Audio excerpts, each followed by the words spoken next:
Tara mga kalanders, samahan nyo ako magluto ng chicken hamonado. Let's go!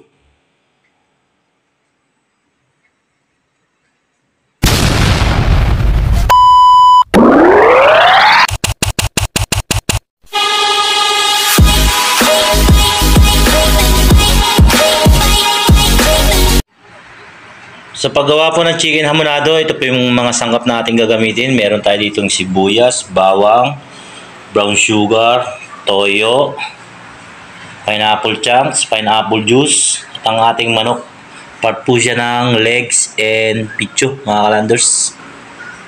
Gagamit din tayo mamaya ng asin, paminta, saka mantika. Ang unang gagawin natin mga kalanders, imamarinate po muna natin itong manok natin.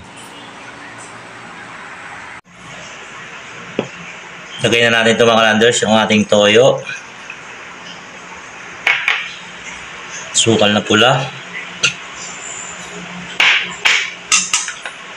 tapos yung pinakasabaw ng pineapple chunks natin, buhos na rin natin dyan.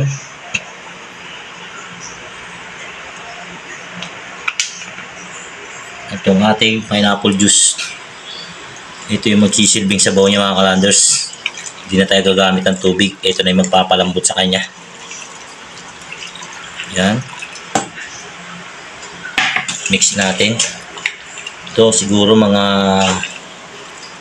2 hours 2 hours natin siyang imamarinate mga kalanders, pero mas maganda kung overnight.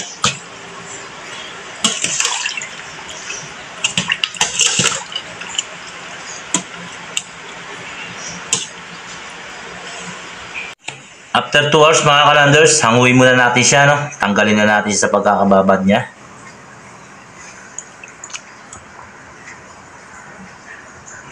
Maya-maya piprituin na natin siya.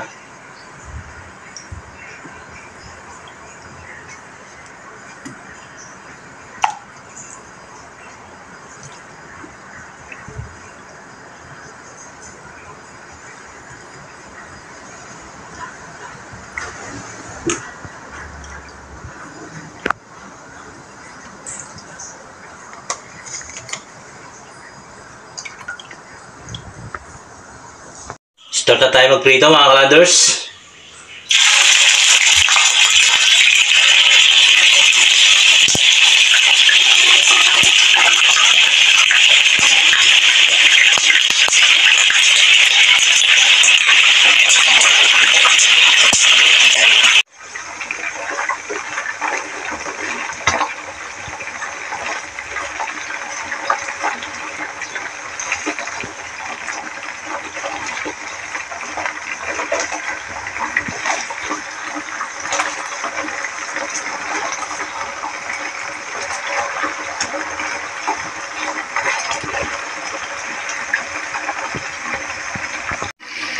Yeah, pagkatapos mag golden brown mga kalanders, sangoy na natin.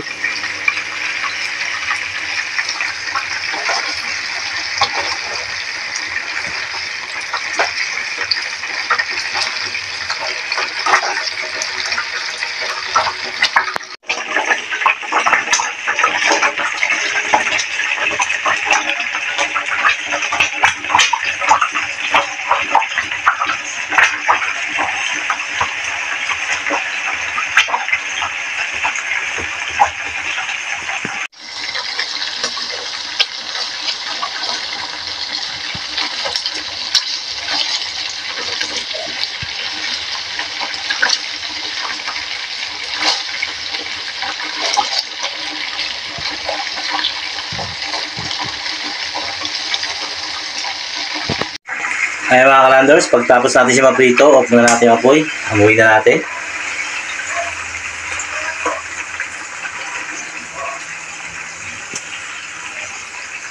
Start na tayo mag-isa mga kalanders. Unahin natin itong bawang.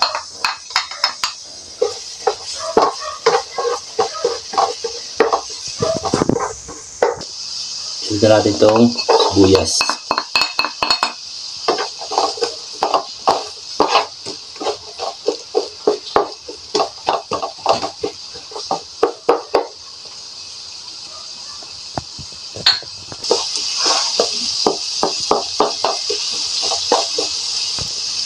Pagkatapos natin mag-isa yung bawang sibuyas natin mga kalanders, lagyan na natin yung pritong manok natin.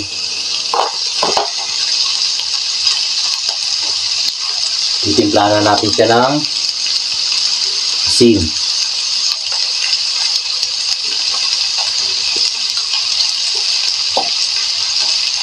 Saka pamintang crack.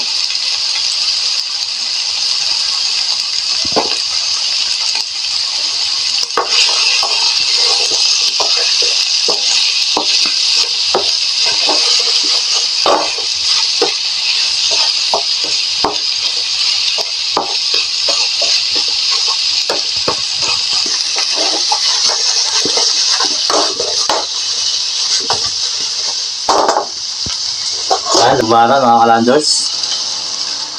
Ito mga kalanders, hintayin lang natin itong lumambot yung manok natin, masipsip yung ginawa nating marinade, no?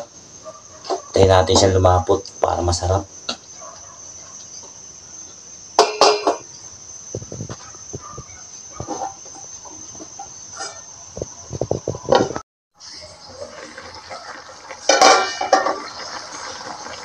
Ito mga kalanders, habang niluluto natin siya, check natin siya, no? Para hindi masunog. Sa mahinang apoy lang ito mga kalanders, ha? Habang pinapareduce natin yung sabaw natin. Kasi may asukal to eh. Pag di nyo siya chinek, baka masunog sa ilalim. Kaya kailangan mo din siya silip-silipin, haluluin mga kalanders. Hanggang nagre-reduce yung sabaw niya.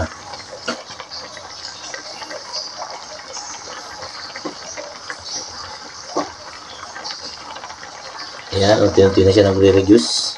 Doon mga ilang minuto pa. So, ayun nga mga kalanders. Pagkatapos ng ilang minuto, check natin yung luto natin. Ayan na. Malapot na yung sabaw niya mga kalanders.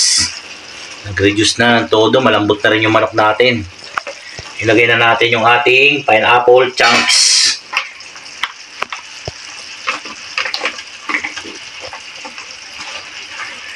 Ito mga kalanders, siguro bibigyan na lang natin ito ng mga 2 minuto. Okay na to. Takpan ulit natin. After 2 minutes mga kalanders, ayan ang itsura niya. Luto na siya mga kalanders. Natikman ko na rin ito, napakasarap. Highly recommended ko po, gayahin nyo sa bahay. Sigurado, napasarap kaya nyo. Tara po mga kalanders. Plating na po natin.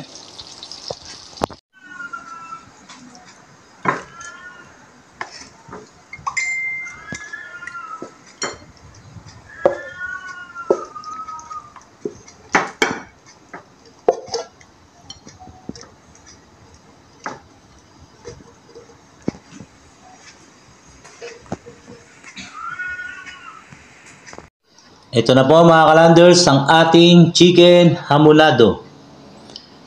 Bye-bye. God bless.